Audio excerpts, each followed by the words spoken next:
Well, it's personal between me and you, and I'm going to do you some serious harm, you big stiff idiot. Canelo, exposed by Bivol, proudly presents something the boxing games are missing. Hey, what's going on? It's your boy BT, and I came here to talk some boxing with the thousands of Canelo exposed by Bivol subscribers. Now, listen, man, we got Gilberto Ramirez fighting this weekend. I know, lost in all the sauce of Charlo Castaño and Duran Ennis and all the great things that are going on Showtime. Zurdo Ramirez is fighting, and he's not fighting an opponent that most boxing fans know about. In fact, I would even venture to say he's not fighting an opponent that really any boxing fans know about, because truthfully, I don't even know about him. And that's rare, because normally I'm a nerd when it comes to this boxing shit. I don't know. I never heard of Dominic Bozell. But listen, man, it's a fight that Zurdo should win. We know back in December when he beat Yuniesky Gonzalez, I was at that fight. When he beat Yuniesky Gonzalez, that was a fight where when he won, he became Dmitry Bivol's mandatory challenger. Now, when I interviewed Zurdo, I asked him, would you like to fight Bivol? Are you ready to fight Bivol? He said, is he ready to fight me? But everybody's talking about Canelo. Everybody's talking about Bivol and the rematch, but better be Evan Smith. But Zurdo is the wild card in all this, because not right away, obviously not right away, but at some point, whoever comes out of this whole Bivol Canelo Bivol Canelo better be F Smith, podge this whole war at the light heavyweight division. Whenever the smoke clears on that, Zurdo Ramirez will have to be a fighter that somebody has to come fight. And I know a lot of people have been disappointed with Zurdo's career, because many years ago he became the first ever Mexican undisputed super middleweight champion of the world, and when he beat Arthur Abrams for the WBO belt, a lot of people thought that Top Rank was going to fast track him to stardom, and he was going to have boxing in the Cobra Clutch, and that hasn't been the case so far. He's been fighting, some decent fighters. Like he fought Jesse Hart twice. He fought good people, but he hasn't fought those prime time marquee names that people want. And I think that time is coming for Zurdo. Obviously he has to be Dominic Bozell this weekend, but I'm making it known right now, man. Like I said it in December when I made my video. Bivol versus Zurdo is the best fight in boxing, or one of them at least. Now it's like there's so many great fights in the light heavyweight division, but that was the one I really wanted to see. Obviously the circumstances didn't allow it to happen, but Zurdo Ramirez, I'm making this video because I know there won't be many videos made on Zurdo this weekend. But Zurdo Ramirez is a seek and destroy southpaw.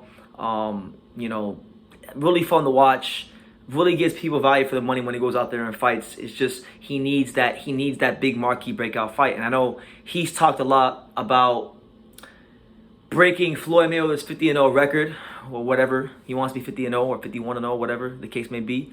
But look, he's 43-0 now. At some point soon, he needs that big fight. And he still, even though he's achieved some great things and he's achieved some own personal success and a little bit of greatness, he's still searching for that ultimate, that stamp, that defining moment in his career, because he doesn't have it. He's beating some good names. He's beating guys like Vlasov, who challenged for the title, and a lot of people thought beat Joe Smith. He's beat Jesse Hart twice, who people thought was going to go on and become a really good fighter and a world champion and the next great Philadelphia fighter. He didn't become that because of Zurdo Ramirez, But he hasn't fought those type of big caliber names. Canelo looks very unrealistic as a fight for him. Bivol seems to be the most realistic thing for him, because of the fact that, Bivol and him had a long history. Supposedly, Bivol's team offered him the fight a couple of years ago. He turned it down.